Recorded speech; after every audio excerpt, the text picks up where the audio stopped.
So, the idea of Brewing with Bob is that I'm Bob, and, well, this is a brewery. Today, we're talking to a man named Captain Steve. He wears a lot of hats here at $3, mostly to keep the sun out of his eyes. Today, he's going to be taking us back to the original days of brewing and to tell us how it led to the Beach Blonde Ale, one of Florida's most popular and tasty beers.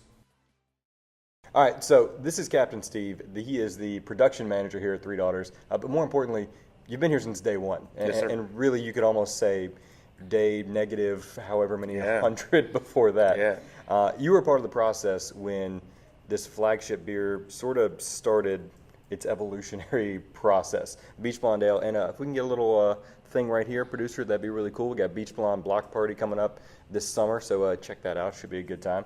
But this is the flagship beer here at $3. This is the one.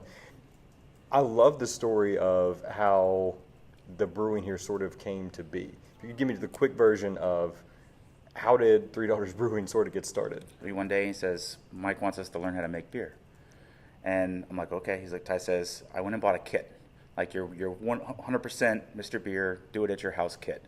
And I came into work the next day an hour early and we made the kit.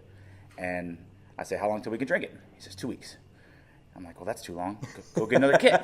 Like, I didn't know this took so long, you know. I wanted to make it and drink it. You know, you cook it, you eat it. Yeah. So we started doing some brews and some home brewing and brewing at his house and eventually started brewing at the restaurant. And then we would use it for our fish and chips batter and made delicious fish and chips. And then we couldn't make enough. And so we just kind of evolved from there. And the rest is history. Yeah. So I'm curious. That was the original. That was the first beer living. How closely? Because this isn't the exact same beer. No. How closely does this resemble that original beer, that first one that got it all going? It's pretty similar in color and style, but basically complete opposite as at the same time.